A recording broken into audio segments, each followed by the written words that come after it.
Hello and welcome back to Elizabethton, Tennessee, where the Greenville Flyboys are getting set to finish out this doubleheader against the River Riders.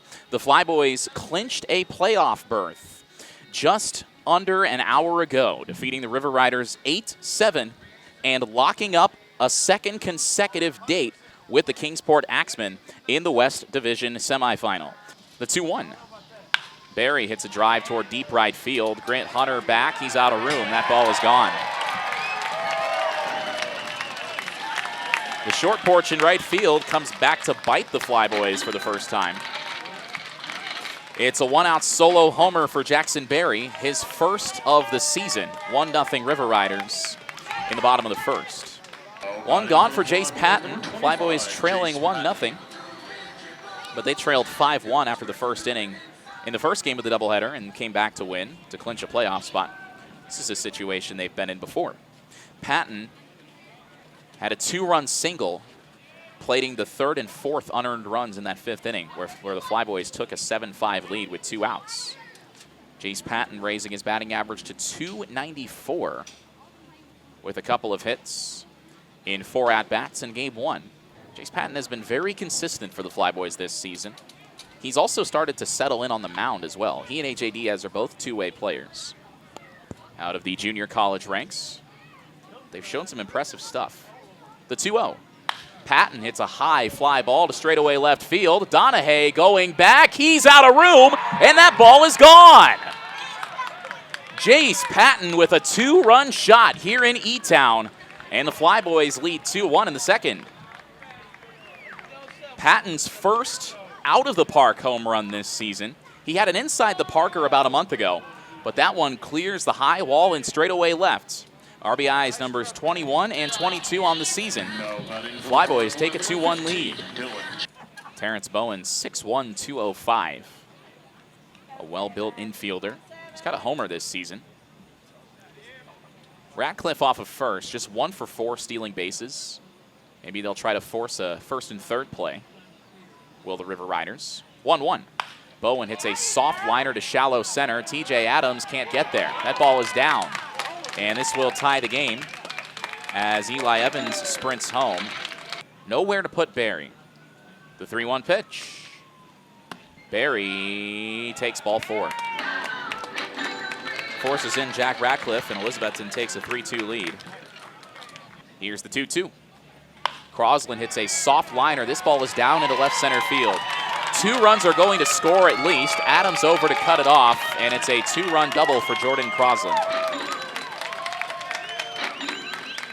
Elizabethton continues to hit well with 2 outs. River Riders now lead 5-2 in the second. Here's the payoff pitch. Hunter hits a hard ground ball to shortstop. Terrence Bowen is 3 for 3. 3 ground outs to short in a 1-2-3 third inning for Zach Johnson. On to the bottom of inning number 3. 5-2 Elizabethton over Greenville on the Flyboys Baseball Network. 3-1 on Diaz. Here's the pitch. He hits a chopper up the middle. Another chance for Terrence Bowen. He shuffles his feet. Sidearm throw gets Diaz to end the inning. 8 straight retired by Elizabethton pitching. Halfway home in this 7-inning nightcap. 5-2 River Riders on the Greenville Flyboys Baseball Network. 2-2. Patton strikes out swinging on a breaking ball. Third strikeout and 4 batters for Rowan Park. River Riders have now retired 9 consecutive Flyboys hitters since Patton's home run in the second. Here's Dylan Jackson, lined out to center his last time up. The 1-0. Jackson hits a high drive to deep center field, sending Crosland back to the wall. He's twisting and turning, and that ball is down. Dylan Jackson strolls into second base with a 1-out double for the Flyboys. 2-2 on Satterley. Park looking to strand the man at third. Here's the pitch. Satterley gets hit on the helmet. That ball clipped the helmet. He slaps it as he goes down to first. He's okay. That ball glanced off the back of the helmet and ended up at the backstop. Satterley is okay. Satterley is a decent lead at first. Here's the pitch. Miller gets hit on the back elbow, and that's going to sting. Oh, man. You can see the grimace on his face. That got him on the right elbow as a right-handed hitter. He's got an elbow guard on his front arm, but that got him on the back elbow. You don't see that very much at all. He tried to turn out of the way and could not. And the bases will be loaded for Grant Hunter, but Peyton Miller has not gone towards first base yet, and you can understand why. Micah Jordan loosening up over at first. Chris Lenker checking on Miller over there. He now goes into the Elizabethton dugout. Not sure. I think they're going to try to get Peyton Miller some ice, but getting hit on the back elbow. There is no protection there. Flyboys trailing 5-2. 2 gone in the 5th. Bases loaded.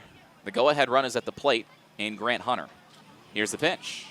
Hunter hits a slow roller up the middle. Another chance for the shortstop, Terrence Bowen, and he makes good on it to end the inning. Score at 6-3. All 7 groundouts going to the shortstop. Flyboys leave them loaded as we go to the bottom of the 5th in this 7-inning game. 5-2 Elizabethton on the Greenville Flyboys Baseball Network. Holloman sets. Another 0-2 to Bowen. Swinging a soft liner to left. Micah Jordan coming on, will not get there. 1 run is all that scores. The runners had to make sure that dropped.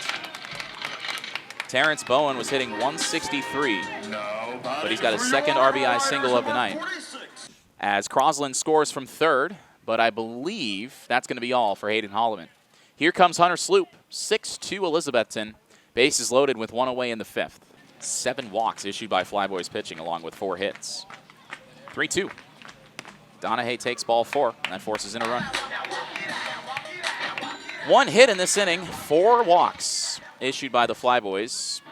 Cannot do that against Kingsport, I can tell you for sure. 2-2. Barry checks his swing. He went around, and that's strike 3.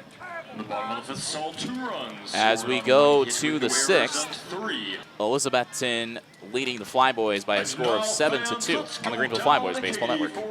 2-1. Adams hits a line drive right back up the middle, through into center field, and he's got a leadoff single of the Brooklyn Dodgers. 2-1. Kim hits a smash to deep left field. This ball is long gone for Cameron Kim. His 2nd homer in as many games today against the River Riders. A 2-run shot for his 5th bomb of the season.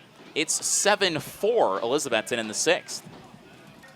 He loves pulling those elevated fastballs. He got one up over the plate, slightly in, and he didn't miss it. See if he can roll up a double play. The pitch. Jackson, well, there's a chance at a double play, but it gets past Ratcliffe into right field. He didn't even try for that one. Diaz will go first to 3rd. I thought Jack Ratcliffe had a chance at a double play there. That ball wasn't hit all that hard, but he gave up on it. And that is costly because it brings the tying run to the plate in the form of Tyler Inge.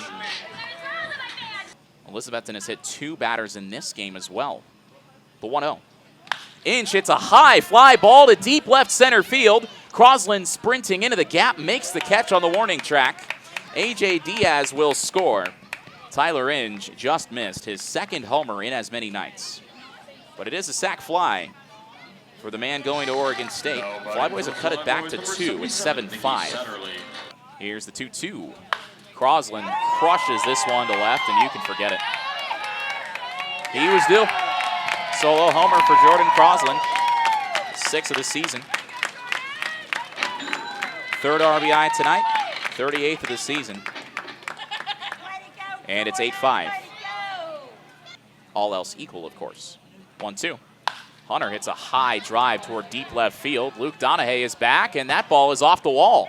Grant Hunter is headed towards second base. Here's the throw. It is cut off. Grant Hunter barely missed his 2nd homer of the season. I think he'll be okay with settling for a leadoff double. Now here's TJ Adams. He singled and came around to score. Actually, it won't be TJ Adams. This will be Colin Adams.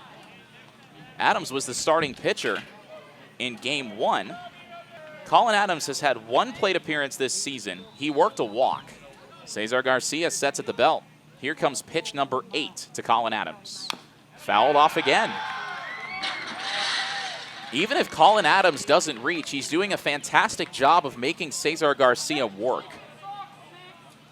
Garcia's up to 45 pitches, and 8 of them have been in this plate appearance. The first plate appearance Adams had this season, and the only other one was a 4-pitch walk. This one would be much more well-earned. Here's another 3-2. Adams takes ball 4, And that brings the tying run to the plate. Wow. And now the 3-1 pitch.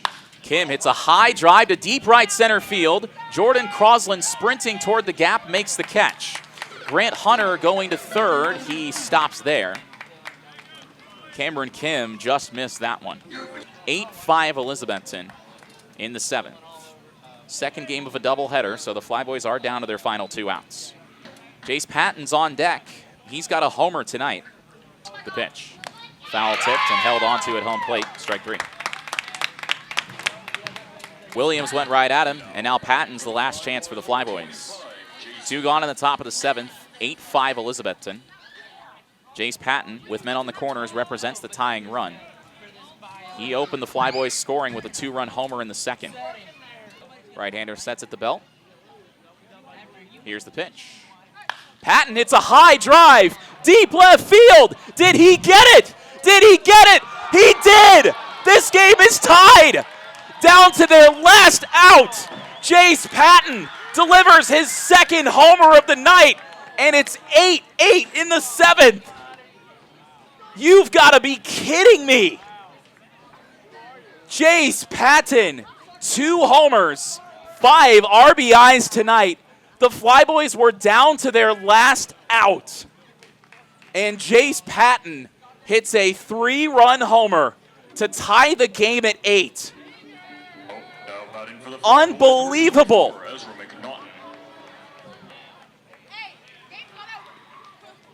I can't believe what I just saw. That was to almost the exact same spot as the homer that he hit in the 2nd inning. Wow. Jace Patton had not hit a ball out of the park in any Appy League game this season, and he's hit 2 in the same night. Unbelievable. Ezra McNaughton will pinch hit for Dylan Jackson. McNaughton leads the team with 11 homers. Here's the 0-1.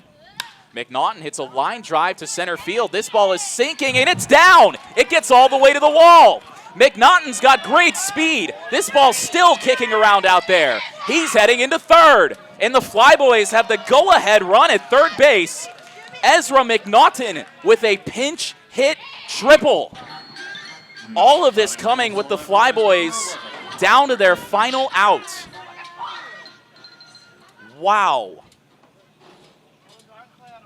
Jace Patton ties the game with a 3-run homer, and Ezra McNaughton comes off the bench and triples to right center. That is his first triple of the season. He had done just about everything else at the plate, so why not add a 3-bagger? Colton Williams will stay in this game to face Tyler Inge.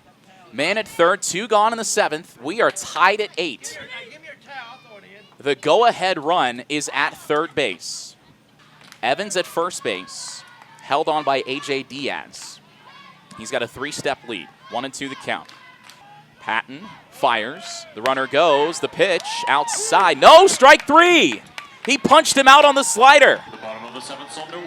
Jace Patton delivers a scoreless bottom of the 7th, and now we will go to a tiebreaker. So the way this works is the home team decides whether it wants to play the field or to hit. Wilson clapping his hands. He's made his final decision. It's going to be Jace Patton back to the mound to try to nail this one down. So I think the only change is Brady Francisco catching. What a wild, wild game this has been. So the Flyboys need 3 outs before Elizabethton scores a run. The River Riders will have 2 of their best bats to lead things off. And the ghost runner at first base is Jackson Berry. He is the extra inning runner. This is the 2nd Saturday in a row the Flyboys have found themselves in an extra inning tiebreaker as the clock approaches midnight. It's 11:56 local time. First pitch of game 1 of this doubleheader was nearly 6 hours ago. Inching off first, a pickoff move, and oh, they almost picked him off. Wow, that was close. The Flyboys wanted it. Ezra McNaughton wanted it at third.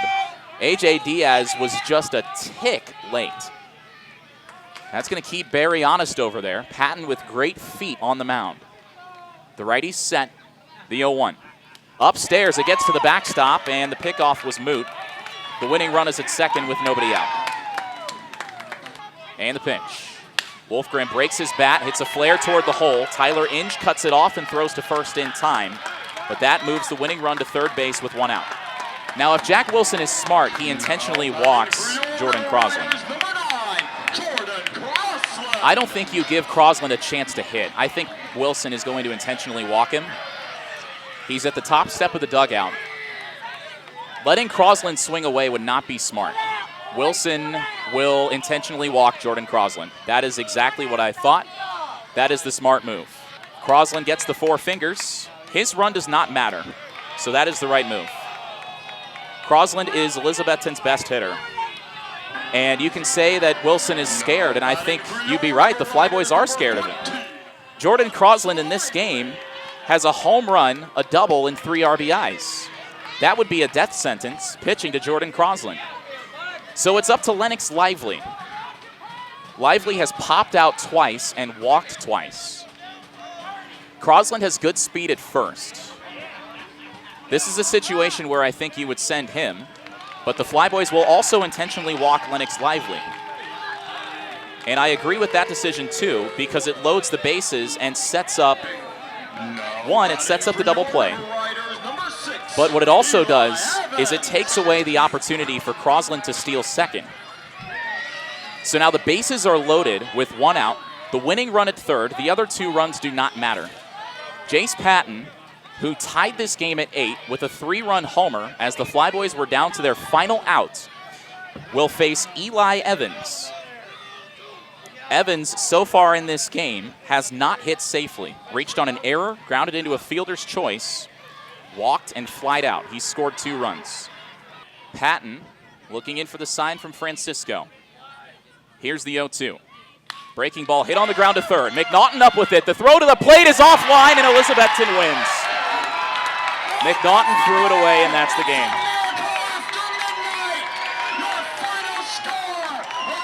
Elizabethton wins on a throwing error. It pulled Francisco off toward first base. And that's the game. Elizabethton wins 9-8. Jace Patton gave it everything he had.